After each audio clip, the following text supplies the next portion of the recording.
Hey guys, today we're finishing the underside of this porch, and a lot of times people will just use soffit here. We like to do something a little bit different. We like to do a little bit of shiplap here, and so that's what we're doing today. And so as you can see, right now our trusses are running here, but I personally like the look. So if our trusses are running here, we'd have to run our shiplap this way, long ways. I like running it short ways, that way there's no seams, and then at the end we just picture frame it with pine. And so all we're doing right now is we're putting in some support boards here, and that'll allow us to tie our shiplap in. So if you're looking for a way to do something a little bit different, to give it a little bit more of a country feel, rather than just doing vinyl or aluminum fascia or soffit underneath your front porch, this is a great alternative. And then you can just finish it with a nice polyurethane. And so follow us along, and we're gonna show you how we do this. And if you like it, maybe you can replicate it at your house. Okay. All right, so now we got all of our 2x4s in. This is what we're gonna tie our shiplap into. And so now we're gonna cut boards that are gonna be running here. So our length is about 69 1/4, but you don't have to have it super tight here, because at the end, we're gonna picture frame it with some 1x3s, and that gives it a really nice clean finish. So right now we're just gonna rip a bunch of boards that come out to 69 inches, and we're gonna start putting them in. I'm gonna tell you, if you've never worked with shiplap, spend a little bit of time hand picking your boards. And the reason is because they love to bow and to bend, and the tongue and groove loves to crack. So I'll show you what that looks like. And if you spend a little bit of time picking your boards, you're gonna save yourself a whole lot of time and energy putting the boards together. So come on over here and I'll show you what tongue and groove looks like. If you've never done tongue and groove,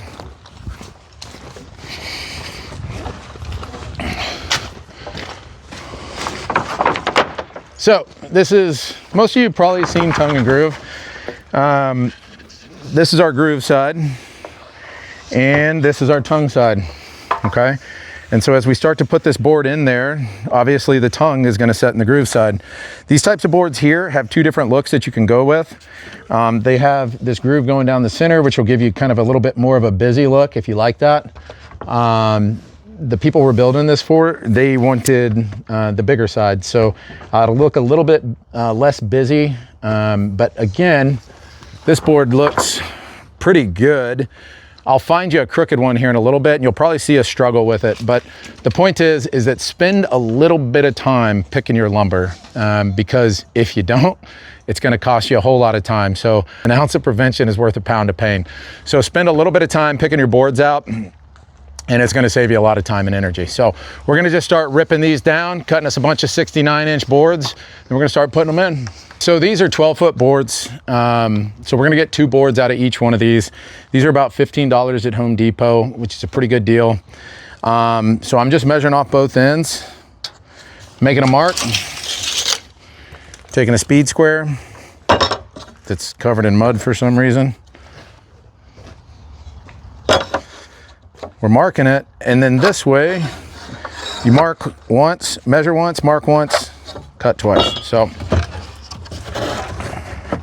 again, these don't have to be super perfect, because we're cutting them a little shy of what they actually need to be. When you are cutting with the chop saw, if you've never done this, a thing to understand is what's called deflection. This is not a huge deal for what we're doing, because again, what we're cutting right now, these are not even cut to perfect length, because again, we're gonna picture frame it at the end. But what I want you to see is if I just take my blade and I plunge cut it just like that, what you're gonna see is you have probably 8, maybe 10 teeth right there that are gonna end up touching the board. And so while you're cutting, your blade will start to wobble. When you go to finish carpentry, you actually want to start your saw back here. And if you look, when I start to plunge that in now, how many teeth are touching? Probably 2, maybe 3 at a time. And so it's best, if you're doing precision cuts, to bring your miter saw all the way to you, turn it on, plunge it, and then slowly go through the board, rather than sticking it dead center on the board and plunge cutting it. Again, not a huge deal for what we're doing right now, because we're only cutting to 69, and that's leaving us a 1/4 inch of play. But if you're doing finished carpentry, this is something to take into consideration, is remembering deflection of your miter saw. All right, you gonna be cut guy? You want me to be cut guy? I can be cut guy. Okay. So everyone has their own opinion on which side to put in. You can either push your tongue into your groove, or you can push your groove onto your tongue.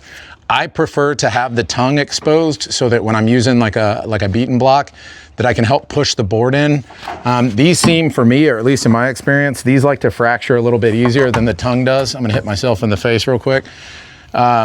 So I like to have this side exposed. So as we put this in, we're gonna put it in like this, so that as we start to beat it into place, we don't end up destroying our groove. So John, if you'll hold me over there. And if you look over here, I have a post that I have to notch around. And instead of just measuring everything, set your board up there. Instead of throwing a tape to it, rather, just take your board, set it into place, score it, so you know where to cut, and then take it and put it here. Pretty tight. Come out just a hair. There you go. And then just put another mark there. Take your speed square, throw it on there, make your box, and that'll show you where you need to cut.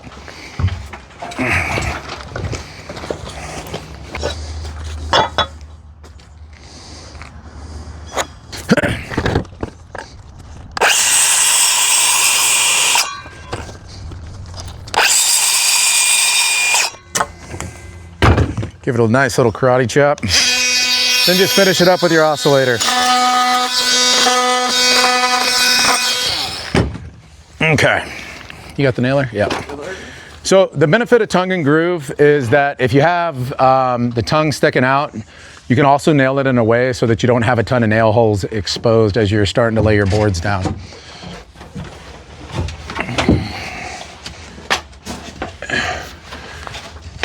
And what that looks like, you're gonna actually nail towards the groove. You don't wanna shoot straight through the tongue. That'll prevent you from sticking your next groove onto that. So what you're gonna do is you're gonna put your nailer at a little bit of an angle, and you're gonna shoot through, if you can see it, where the tongue meets the rest of the board. And what that ends up doing is it makes it so that when you're all done, you'll have very little nail holes exposed. You'll probably have one or two that stick out if you just nail slightly off. And again, we don't mind having nail holes here or along the edges. And the reason is because we're going to set it so that we're gonna end up picture framing this in. So we're actually gonna nail through down here and on the sides. Thanks, bud. Good.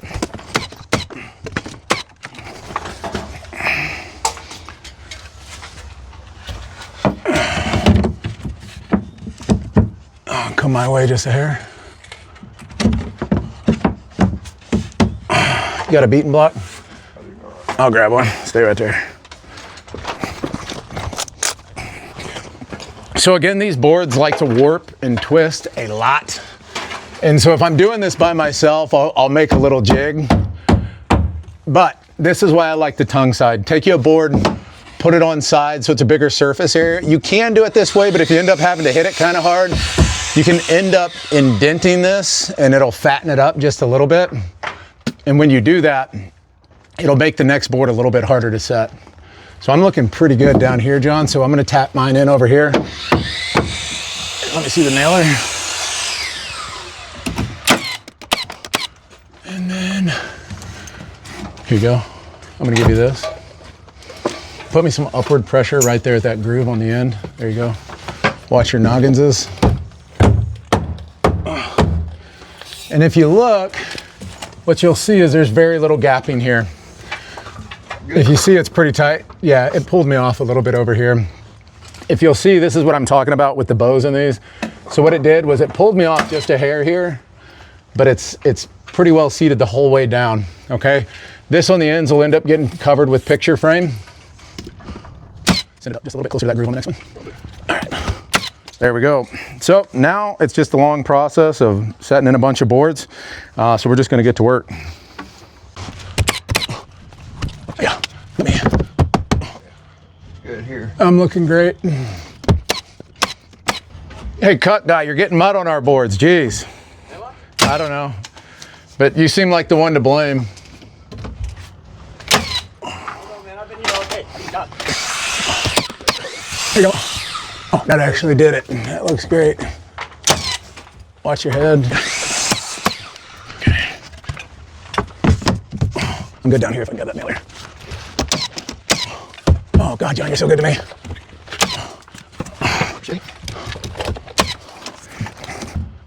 This is one of them. You got it for just a sec. Nice and both. Let me see this for just a second. Oh yeah. So I don't know if you can see in the video, but this one is shaped like an S. This is one of the ones that I probably should have spent a little bit more time picking out. This board is gonna probably be our worst one yet to try to set, but we'll see what we can do. So let me start on mine.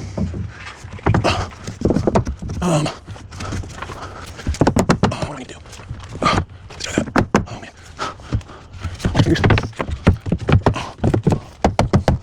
You going? Yeah. Nail it. And then we'll work her down. Thank you, bud. Yeah. Nail her right there only for now. Right here? Yeah, but put 2 or 3. There you go. Hold it. Just hold the upward pressure. And this is where the problem right here. It's bending up above her.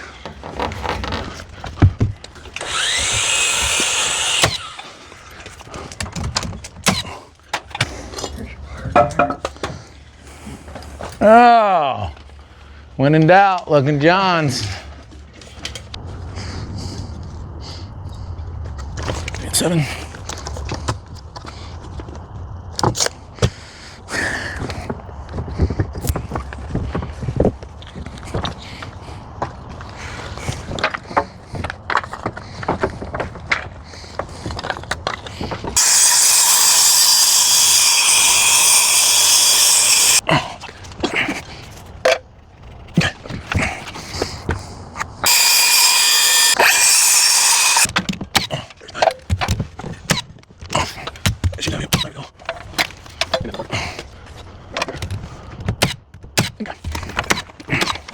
So when you're going to picture frame this in, there's 2 different ways to do it. And I already know what a lot of people are gonna say. And the good news is I just don't care. So you can 45 these. And you can do a nice finished 45 edge all the way around. I personally don't like that when we have a post running up like this right here, because I think the 45 on that side looks like crap rather than notching the board. So instead of 45 in it, we're gonna do butt joints. So they're just gonna butt up to each other. Still looks super clean, super good, and I don't think it looks near as bad as a 45 on a notched post like that. So when you're doing this, one thing to remember is that factory cuts are not always square. So I always recommend, if you look like we're nice and flush to this band board right here, if you take the time and go and actually cut both ends of your board, rather than just sticking a factory board up there, it'll give you a much nicer, cleaner finish. So hold her flush on the side that's here first and nail this side. If you nail this side, it's likely gonna try to twist your board this way. And when you do that, it'll just leave a little bit bigger gap up here. So you only need to nail every 2 to 3 feet, and that's plenty to hold something like this. So we're gonna finish picture framing. Follow along and we'll show you. And then I'll show you the finished look on a post like this rather than doing a 45 on it.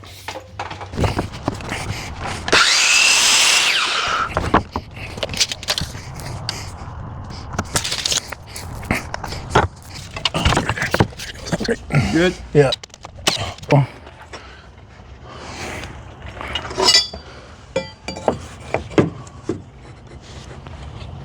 Turns out it was exactly on my mark. That's good.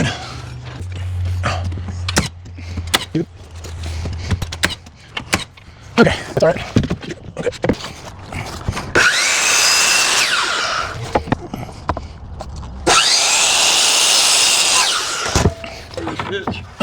Push on your hand and pull it out. There we go. I'm in. Yes, sir. Okay. Okay, give me a block down there, would you?